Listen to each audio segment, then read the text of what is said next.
안녕하십니까, 스미더스입니다. 음,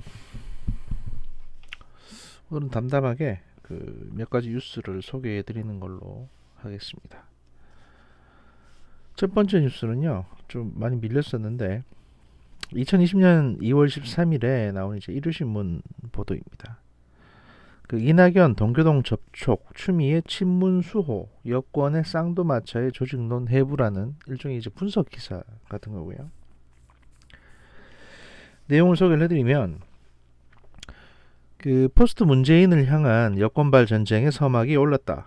문재인 정부의 집권 4년 차에 형성된 쌍도마차는 이낙연 전 국무총리와 추미애 법무부 장관이다. 뭐 집권 4년 차 17, 그러니까 연차로 보면 4년 차긴 한데, 예. 거침없는 이들의 질주는 여권 권력 지형을 비롯해 차기 대권 구도를 뒤흔들 전망이다. 이들은 김대중 전 대통령 가신그룹인 동교동계로 묶인 특수관계다. 당 주류인 친문계에도 둘러싸여 있다. 다만 같은 듯 다르다. 이 점이 향후 여권발 권력 시프트의 분수령이다라는 것입니다. 그 민주당 내에서는 이제 둘 중에 한 사람은 대형 사고를 치지 않겠느냐라는 얘기가 나온다는 거고요. 예, 뭐 긍정의 의미, 부정의 의미가 모두 담겨 있다고 합니다. 예를 들어서 둘 사람 다 뭐 대통령급의 어떤 그 무게감을 가진 정치인들이고 또 두 사람 다 과거 약간 논란들이 있었기 때문에 언제든지 한순간에 몰락할 수 있는 가능성도 있다. 뭐 이런 얘기죠. 그 오늘 2022년 대선은 이전 총리의 마지막 승부처입니다. 사실 이낙연 씨도 나이가 많거든요. 그리고 이제 추미애 장관 같은 경우에는 차기 대선과 함께 강력한 차기 서울시장의 후보이기도 합니다. 물론 이제 그 서울시장 후보가 한 명 더 있죠. 박영선 장관이라고. 그러니까 사실 예전엔 같았으면 박영선 씨가 소위 구민주계, 예를 들어서 동교동계 이쪽에 이제 어떤 그 뭐랄까요, 박지원 의원하고도 좀 친하니까 이쪽에 일종의 이제 연락 중간 업무를 맡고 있었는데 그 장관 자리 하나 하시고 그냥 안 보입니다 더 이상 이제. 그러니까 어떻게 보면 위상이 확 축소가 돼 버렸습니다. 그래가지고 그 어떻게 보면 이제 윤회 장관보다도 지명도는 밀리고 있고요. 반면 추미애 씨는 법무부 장관이긴 한데 같은 국무위원인데 계속 이제 검찰을 들이받음으로써 일종의 그 검찰에 대한 어떤 그 청와대 대항마 역할을 좀 하고 계시는 거죠. 물론 청와대는 여기에 대해서 그렇게 탐탁찮게 생각하는 것 같긴 합니다. 아무튼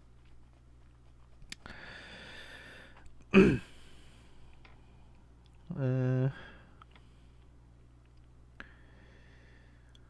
그 추미애 씨는 이제 차기 대선과 함께 강력한 차기 서울시장의 후보고요. 제8회 전국 동시지방선거는 이제 20대 대선 한 달 뒤인 6월 1일에 치러집니다. 그러니까 2022년에 그 대통령 선거 있고 나서 한 달 뒤에,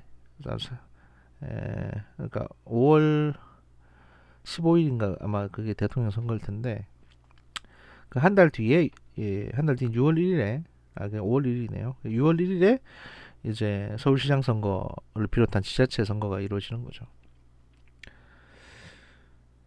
예, 이낙연 전 총리는 자타가 공인하는 차기 대권 주자입니다. 일단은 뭐 지지율에서 1위를 찍고 있으니까요. 근데 첫 승무처가 이제 이번 총선입니다. 이번 4월에 총선이고 그 종로에 출마를 했습니다. 그래서 이제 어느 정도 선점 효과를 누리고는 있는데 사실 지금 그 뭐 무난하게 될 것 같긴 합니다만 변수가 있죠. 이 코로나 바이러스 때문에 좀 말이 많습니다. 아무튼 이전 총리가 종로 입성에 성공할 경우, 그러니까 종로에서 국회의원 당선될 경우에 차기 당권, 차기 대권 주자 플랜은 즉시 가동될 전망이라고 합니다. 그러니까 국회의원이 되고 나면 그 다음에 당권을 이낙연계가 잡고 그 다음에 차기 대권 주자로서 본인이 나선다 이런 거죠. 다만 측근 사이에서도 당권 도전에 대한 의견이 분분하기 때문에 이전 총리가 8월 민주당 대표 경선에 나설지는 미지수라고 합니다. 근데 사실 이낙연 씨 옆에는 사람이 없습니다 별로. 일단 독고다이 하는 스타일이고 사람이 없기 때문에 지금 이게 가장 큰 문제입니다. 근데 뭐 어차피 그 대권 후보가 되면 사람은 자연스럽게 모이게 되니까요. 아마 그런 거를 바라고 있는 것 같습니다. 그런데 이번 4월달 국회의원 선거에 딱 떨어지면 뭐 그걸로 정치 은퇴하는 거죠. 예. 지금 그런 상황입니다. 반면 이제 추미애 씨는 청와대와 검찰, 청와대 대 검찰 갈등의 중심에 서 있습니다. 조국보다 더 센 장관이라는 평가를 받는 추다르크는 추미애 씨는 검찰 인사 과정에서 윤석열 검찰총장의 손발을 자른 것으로 평가받고 있고요. 검찰과의 갈등에 기름을 부은 것은 청와대 하명수사 선거 개입 사건 공소장에 대한 비공개 결정이었습니다. 그 명분은 개인의 명예와 사생활 침해를 막고 그 다음에 잘못된 관행을 개선한다는 거였는데 뭐 어차피 뭐 며칠 뒤에 바로 공소장 전문이 나와버렸고요. 그건 저희 이제 정문실에서도 소개를 해드린 바 있고 야당 쪽에서는 일제히 총공세를 퍼붓습니다. 그러니까 이제 이건 뭐 정의당까지 비난을 했고요. 한국당에서는 대통령 탄핵 발언까지도 꺼냈고요. 그 참여연대나 이제 진보진영 내부에서도 비판이 터져 나왔습니다. 추미애 씨는 이 과정에서 정치적 부담은 본인이 감내하겠다라고 소신을 밝혔습니다. 이게 사실 웃긴 얘기인데요. 본인이 뭐라고? 그냥 국무위원이고 법무부 장관입니다. 그런데 정치적인 부담을 본인이 지겠다는 건 말이 안 되죠. 왜냐하면 이 정치적인 부담은 지금 대통령이 지게 생겼는데 이게 청와대 관련 사건이잖아요. 그래서 오히려 이제 더 사람들이 공소장에 관심을 갖게 만들고 벌집만 쑤셔놨다. 실익도 없이 지금 이런 그래서 사고 쳤다 이런 평가를 지금 받고는 있습니다. 민주당은 공식적으로 나쁜 관행에 제동을 건 것이다 라고 이제 대변인 성명을 냈지만 내부에서는 야 이거 대형 사고 쳤다 추미애가 이런 반응이었다고 합니다. 이른바 2009년 추미애 국회 환경노동위원장의 재림이라는 것입니다. 이 2009년에 무슨 일이 있었냐면 추미애 씨가 이제 당시 그 한나라당의 노동 관련 법안을 반대하는 민주당 의원들을 환경노동위 그러니까 회의장에 못 들어오게 하고 자기가 민주당 의원에도 불구하고 못 들어오게 하고 이 법안을 강행 처리합니다. 그러니까 한나라당 법안을 강행 처리해버린 겁니다. 민주당이 반대하는 데가 못 들어오게 하고 뭐 저런 게 다 있냐 이런 얘기가 나왔었죠. 자기 당 의원들을 못 들어오게 한 거니까. 눈여겨볼 대목은 이 두 쌍두마차가 추미애 씨와 이낙연 씨라는 두 쌍두마차가 그 김대중 대통령의 동교동계, 그 호남계하고 아주 긴밀한 사이라는 겁니다.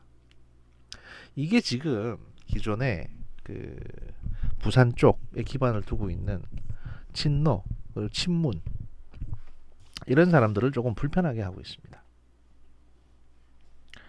그리고 그 사람들이 좀 의구심을 갖는 뭐 그런 상황인 거죠. 다시 동교동계인이자 호남계가 민주당의 주도권을 장악하게 되는 거 아니냐. 여기에 대한 못내 불안감이 있다는 겁니다.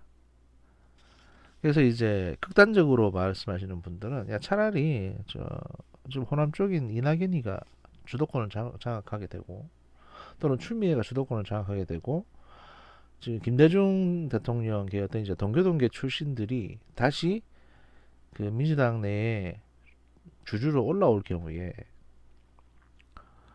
이렇게 되면 저 기존의 친문이나 친노 입장에서는 이거 굉장히 불편한 일이 생기니까 이거 우리가 축성될 수도 있다. 그러면 차라리 이럴 거면 그 같은 영남 지역인 이제 안동 출신의 이재명을 미는 게 낫지 않냐. 또는 어중간한 박원순을 미는 게 낫지 않냐. 뭐 이런 얘기까지도 지금 왕왕 오간다는 겁니다. 워낙 이제 경계론이 크기 때문이겠죠. 그리고 반면 이제 동교동계 입장에서는 사실 지금 뭐 이런 말씀드리긴 못합니다만 동교동계 쪽은 지금 소위 말해서 호남을 대표하는 후보 또는 호남을 대표하는 대권 인사, 대권 유력 후보가 없습니다. 이낙연 씨 빼고는 좀 그런 상황입니다. 그래서 사실 이낙연 씨가 호남을 아우를 수 있다. 그리고 친문이 지지해주면 영남까지 아우를 수 있다. 뭐 이런 평가를 받는 겁니다. 일단 이제 추미애와 이낙연 이 두 사람 다 이제 김대중 대통령이 발탁을 했고요. 이 전 총리는 동아일보 기자실은 1987년 대선 때 이제 김대중 대통령의 마크맨이었습니다. 그러니까 동아일보 기자인데 주로 김대중 대통령만 따라다니면서 기사 쓰는 뭐 그런 마크민이었고 2000년 16대 총선에서 이제 전남 한평 영광에 출마해가지고 60.2%의 득표율로 국회의원이 됐습니다. 이건 뭐 그러니까 2000년이면 김대중 정부 때였고 그 다음에 그 여당의 그 공천을 받고 전남에 출마해가지고 당선된 거니까 거의 그냥 꽁으로 드신 거죠. 국회의원 자리를. 그렇게 지금 유지하고 계시는 거고요. 그러니까 DJ가 꽂아준 겁니다. 그냥. 추미애 씨는 그보다 앞서 이제 1996년 15대 총선 때 그 서울 광진을에 출마해가지고 43.8%의 득표율로 당선됐는데 이것도 이제 그 김대중 대통령이 이제 정계 은퇴를 번복하고 1995년 7월에 창당한 새정치국민회의에서 이제 추미애 씨를 판사로 있던 추미애 씨를 땡겨와가지고 부대면을 맡기고 뭐 이랬던 겁니다. 이래서 이제 좀 스타를 만들어줬었습니다. 하지만 이제 이 사람들은 이제 원조 동교 동계는 또 아니죠. 왜냐하면 뭐 말씀드렸다시피 2000년하고 96년에 들어온 사람들이니까 80년대 함께 고생했던 7, 80년대 함께 고생했던 동교 동계하고는 조금 거리가 있습니다.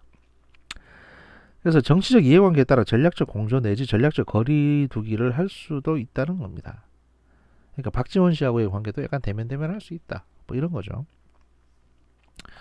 이낙연 대망론이 부상하기 전에 민주당과 동교동계의 연결고리 역할은 추미애 씨가 주로 했었고요. 근데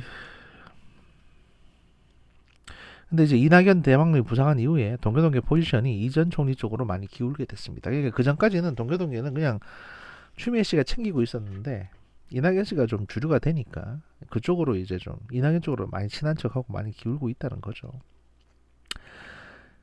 이전 총리가 당 복귀를 하루 앞둔 1월 14일 서울 여의도에서 동교동계 원로인 정대철 전 의원과 박지원 대한신당 의원을 만난 것이 대표적이라고 합니다.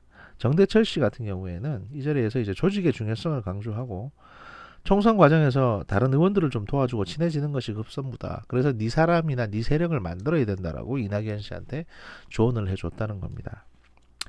참고로 정대철 의원 같은 경우에는 아마 그 노무현 정부 때인가요? 제가 기억하기로는 그렇게 기억하는데 굿모닝 시티 관련해가지고 돈을 받은 것으로 알려져서 이제 재판을 받으셨고요.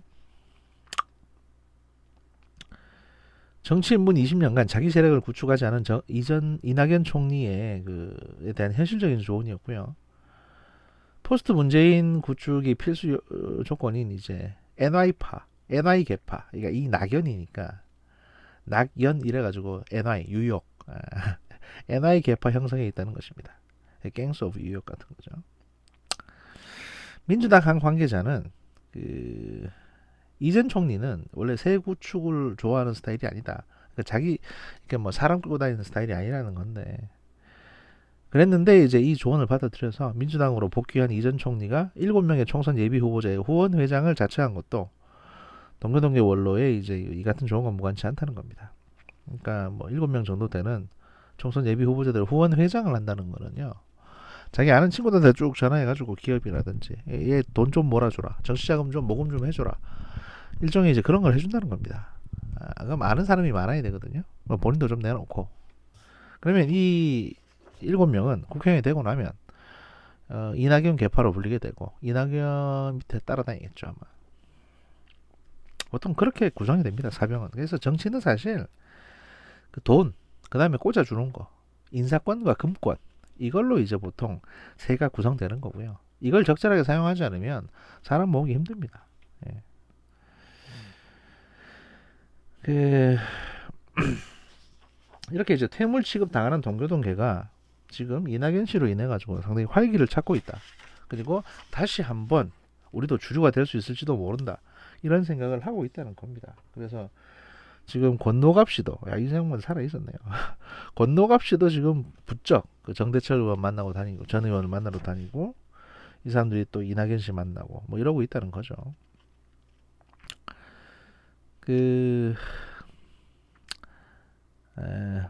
다만 이 과정에서 이제 민주당 주류와 동교동계가 지분 다툼을 벌일 경우에 이낙연 씨와 동교동계 조합은 깨진다는 게 일반적인 분석입니다. 예를 들면 5년 전에도 그 민주당 당권파와 그 구 DJ 개인이죠. 동교동계의 지분 다툼이 있었습니다. 그 새정치민주연합, 지금의 민주당이죠. 내분, 선거 참패, 문재인 흔들기, 분당 사태 이렇게 이제 이어졌었고요. 이게 문재인 대통령이 이제 새정치연합 당권을 잡은 지 3개월 만에 치른 2015년 4.29 재보궐선거에서 동교동계는 6대4의 지분을 요구했습니다. 비문재인계 주축이었던 정동영, 청정배 등이 탈당한 이후의 일입니다.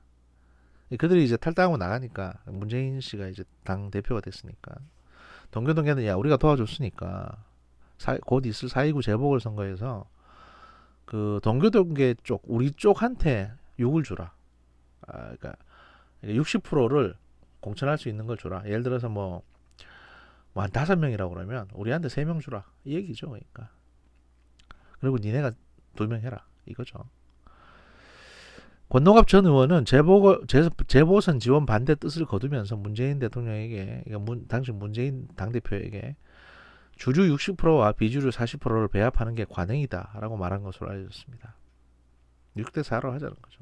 그러니까 니네가 40% 아니냐, 새로 들어왔으니까 이 얘기인데, 그래서 당시 이제 동교동계 원로들을 제어한 것이 추미애 씨였다고 합니다. 그러니까 추미애 씨가 나서가지고 어르신들 이러시면 안 됩니다 라고 했다는 겁니다. 당 최고위원이었던 추미애 씨가 2015년 4월 8일에 당 최고위원회를 마치고 나서 기자들과 만나서 동교동계의 지분 요구에 대해서 나눠먹기가 과연 옳은 것이냐라고 직격탄을 날렸고요. 그러니까 이제 동교동계가 추미애 씨에 대해서 뭐 저런 게 다 있냐고 격분을 했죠. 또 그 추미애 씨하고 동교동계의 악연은 이뿐만이 아닌데요. 그 추미애 씨가 이제 민주당의 당권을 잡았다. 그러니까 추미애 씨가 당 대표가 됐던 2016년 11월 15일에 박근혜 당시 대통령과 영수회담을 깜짝 제안했습니다. 당시 박근혜 대통령은 상당히 흔들리고 있는 상황이었거든요. 최순실이나 뭐 이런 일들이 자꾸 터져가지고. 근데 영수회담을 제안한 겁니다.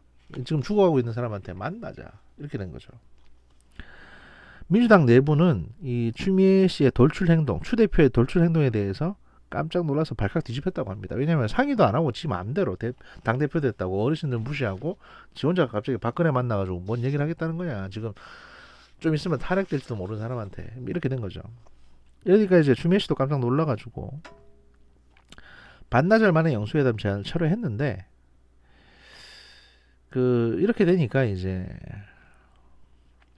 좀 추미애 씨를 이제 예를 들어 2016년 8월 전당대회에서 추미애 씨를 밀어서 당대표를 만들었던 친문계가 이제 경로를 한 거죠. 더구나 당시는 탄핵 정국이었기 때문에 시민단체 내부에서도 추미애가 탄핵에 찬물을 끼얹었다고 비판을 했습니다. 왜냐하면 탄핵에 앞장서야 될 민주당 당대표, 새로 된 당대표가 박근혜 씨하고 영수회담하겠다는 거는 뭐 정치적인 어떤 해결 가능성이나 정치적으로 살아날 수 있는 길을 열어주겠다는 식으로 비쳤거든요. 이게 지금은 온 사람이 다 나서서 욕을 해야 되는 상황인데 추미애 씨가 야 그래도 제가 대통령인데 대화 좀 해보지 좋으면 뭐 좋게 보내줄 수도 있고 뭐 이래버린 거니까. 추미애 씨 같은 경우는 이제 당 대표직을 친노 좌장인 이해찬 대표에게 넘긴 다음에 여러 가지 자기 미래에 대해서 고민했다고 합니다. 첫 여성 국회의장 이건 어떨까? 또는 차기 서울시장은 어떨까? 또는 차기 대통령 추미애 이건 어떨까? 이거 다 이제 물론 어떤 분들은 이런 생각 하실 겁니다. 야, 뭐 택도 없는 소리 하고 있는데 아니 무슨 김치국을 혼자서 드세요? 그렇게 많이 막 이럴 텐데 꿈은 꿀 수 있는 거니까요. 본인이 꿈은 꿀 수 있는 거니까. 고심하다가 차기 플랜의 징검다리인 법무부 장관직을 받은 거죠. 그러니까 처음에 추미애 씨한테 저 법무부 장관 혹시 하실래요? 라고 얘기가 나왔을 때 추미애 씨 쪽에서는 상당히 불쾌한 반응이었거든요. 왜냐하면 아니 곧 국무총리 자리가 빈다는데 본인은 본인 스스로를 대통령급이라고 생각하기 때문에 추미애 씨는 내가 국무총리를 하면 했지. 국무총리가 아니면 국회의장을 하면 했지. 왜 내가 법무장관을 해야 되는데? 뭐 이런 반응이었다는 거죠. 그런데 고민하다가 그래도 한번 해볼까라고 해서 이제 오셨다는 거죠. 예.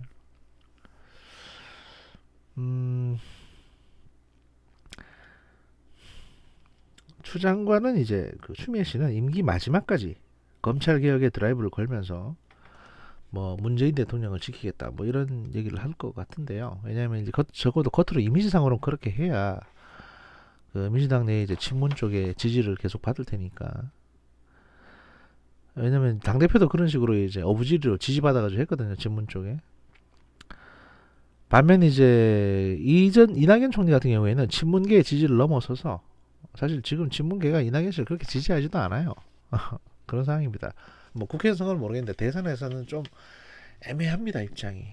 그래서 이제 자기 조직을 만들기 위한 아까 말한 갱스 오브 뉴욕 NY계를 만들기 위해서 사력을 다할 것으로 예상이 되고요. 여기 이제 차기 대선 주자 지지도에서 가장 앞선 만큼 그 어느 정도 사람들이 모이지 않겠냐 이렇게 낙관적으로 보고 있는 것도 있다고 합니다. 물론 그러려면 일단 올해 4월에 국회의원 선거에서 당선되셔야 되는데 황교안 씨를 꺾고 이게 과연 쉬울까? 지금 메르스란다. 저기 코로나가 창궐하고 있는 상태고 종로에도 굉장히 많이 퍼졌거든요. 지금 들리는 얘기로는 뭐 이건 정식으로 지금 보도에 나온 건 아니고 제가 알기로 이낙연 씨 부부가 이제 코로나 반응 검사를 받았다고 합니다. 하도 종로를 많이 돌아다니셔가지고 일단 결과는 음성으로 나왔다고 하고요. 근데 또 모르죠. 뭐 하여튼 내용을 나중에 구체적인 거는 확인해 보면 알 테고요. 뭐 그런 상황이고 말 나온 김에 순서는 아닌데 제가 원래 이제 그 다음 뉴스는 국정원 관련 뉴스를 하려고 했는데 요거는 지금 2부에서 하도록 하고 말 나온 김에 길게 하지 말고 추미애 씨 얘기를 마저 끝내는 게 좋을 것 같습니다. 추미애 장관이 또 말 실수를 해가지고 지금 구설수에 오르고 있습니다. 뭐 저번에 말씀드렸던 검사장 회의 이거 자꾸 문제될 것 같고 시끄러워질 것 같으니까 이거 무기한 연기해버렸거든요. 코로나 바이러스를 핑계를 대고 무기한 연기했는데 이것뿐만이 아니라 엊그저께 또 말실수를 하셨는데요. 2020년 2월 19일 뉴스입니다. 세계일보 보도고요. 네, 이날 아침에 29일 아침에 사고를 치신 겁니다. 그 TBS 라디오 김어준의 뉴스 공장에 나오셔가지고 전화 인터뷰를 하셨네요. 전화 인터뷰를 하셔가지고 한국 정부가 중국 전역 입국 금지 조치를 취하지 않은 것을 두고 중국 당국이 긍정적으로 평가하고 있다고 설명을 했습니다. 이날 이제 추미애 씨는 한국은 중국 후베이성 등 일부 지역에만 입국을 제한하며 아주 합리적으로 실효적으로 차단했다며 중국 측이 각별히 고마워했다라고도 말했고 중국 시하이밍 주한 중국 대사가 저를 찾아왔다. 출입국 문제도 있고 아마 우리 정부의 조치에 대해서 굉장히 감사하는 마음을 전달하고 싶었던 것 같다라고도 전화에 대고 얘기를 하셨습니다. 그러면서 이제 하지 말아야 될 얘기를 했는데 뭐라고 했냐면 그 미국이 정치적인 이유로 중국 전역 입국 금지 조치를 취했다는 문제의 발언을 하게 된 겁니다. 그 뭐라고 하시냐면 사실 미국 같으면 중국 사람들을 완전히 입국 차단하고 있는데 또 미국은 대선을 앞두고 상당히 정치적인 분위기로 끌고 가고 있다. 이렇게 얘기를 한 겁니다. 반면 이제 한국은 굉장히 실효적으로 하고 있기 때문에 중국이 우리 한국을 좋아하더라. 뭐 이런 얘기를 한 건데 문제는 이게 그 현 정부가 가뜩이나 친중 반미 성향이 있다고 욕먹고 있는데 너무 친중국적인 그리고 너무 이제 미국에 대해서 까는 듯한 어떤 발언을 현직 법무장관이 해버린 거 아니냐. 그래서 사고 쳤다 이렇게 되는 거죠. 현재 미국은 중국인 혹은 14일 이내 중국을 방문한 외국인의 입국을 전면 금지하고 있습니다. 반면 한국 정부는 코로나19 발원지인 우한이 있는 중국 후베이성에서 오는 중국인들을 포함해서 외국인만 입국을 금지하고 있고요. 지난 14일 정세균 국무총리가 세종시에서 열린 기자간담회에서 뭐라고 했냐면 현재 이제 중국 후베이성으로만 한정된 중국인 입국 금지 조치는 특별한 상황이 발생하지 않는 한 현 상태를 유지할 것이라고도 말한 바 있습니다. 근데 지금 이제 이 뉴스가 나오고 이틀이 지나는 동안 감염 인원이 한 3배가 됐습니다. 대구에서 이제 갑자기 창궐하는 바람에. 그리고 지금 이제 광주에서도 나오고 전주에서도 나오고 이건 아마 지금 시간이 저기 2일 새벽 3시인데요. 제가 본 정보로는 지금 대전에서도 확진자가 한 명 나왔습니다. 그래서 이제 아마 아침쯤에 발표를 할 것 같은데, 대전에서 확진자가 나왔기 때문에 이렇게 되면 전국적으로 지금 다 퍼져버렸다. 안양, 수원 뭐 다 나왔거든요. 이런 상황입니다. 강원도에서는 아직 안 나온 것 같긴 한데 하여튼 좀 상황이 그렇고요. 이런 이제 추미애 씨의 부적절한 발언에 대해서 전직 외교관들이 뭐라고 했냐면, 중국이 우리한테 고마워했다는 걸 부각하려다 하면 안 되는 말까지 한 것 같다. 법무부 장관이 왜 이런 말까지 해야 했는지 이해할 수가 없다라고도 얘기했고, 또 다른 분은 이제 추미애 씨가 그 미국이 중국인 전면 입국 금지를 정치적 행위로 해석한 것 자체도 잘못된 인식이라고 지적을 했습니다. 중국의 우방국인 러시아조차도 현재 자국민 피해를 막기 위해서 중국인의 입국을 일시적으로 금지하고 있기 때문입니다. 그러니까 미국만 그렇게 하는 것도 아닌데 뭐 그렇게 얘기했다는 거고요. 물론 이제 이날은 이틀 전이니까 지금처럼 이렇게 난리가 날 줄 몰랐겠죠. 그 19일 기준으로 중국 국가이민관리국에 따르면 중국에 거주하거나 방문한 이들의 입국 금지 조치를 내린 국가는 미국과 호주, 프랑스, 러시아, 독일, 필리핀, 캐나다, 싱가포르 등 전 세계 133개국입니다. 이들 대부분의 국가들은 중국인 혹은 최근 14일 이내에 중국 방문 이력이 있는 사람들에 대해서 입국을 금지하고 있습니다. 그런데 한국은 아니죠, 아직까지. 그리고 대구에서는 폭발적으로 감염자가 증가를 하고 있고, 광주, 전주, 뭐 대전 전국으로 번지고 있는데, 정부는, 그리고 이제 현 정부의 지지자들은 신천지 탓만 하고 있습니다. 물론 신천지가 신천지라는 종교단체, 뭐 종교도 아니죠, 사입이죠 사실은. 걔들이 지금 대응을 잘못하고 그걸로 인해서 아주 폭발적으로 번진 건 사실입니다. 하지만 이게 그렇다고 해서 특정 종교단체를 갖다가 공격한다든지, 아니 좀 뭐 종교단체라고 부르기도 좀 그런데, 신천지 걔들이 범죄단체든 뭐든 간에 그 특정 모임을 공격을 한다든지, 또는 특정 개인을 이제 악마화 시켜가지고 뭐 31번 감염자 네가 문제다 이런 식으로 막 비난하거나 공격하는 거는 결코 바람직하지 않습니다. 어쨌든 감염병에 대해서만큼은 정부가 잘못을 한 겁니다. 왜냐하면 경계를 늦췄으니까요. 사실 그 20일 오전 또는 19일 날만 이웃사 나오던 19일 날만 하더라도 이제 거의 끝났다, 이제 거의 해결됐다, 극복했다, 뭐 이런 식으로 뉴스가 나오고 있었거든요. 근데 지금은 전 세계 2위입니다, 감염자가. 정신줄 놓고 있다가 호되게 당하는 거죠, 지금. 이런 상황입니다. 1부 여기서 마치고요. 2부에서 뵙겠습니다. 감사합니다.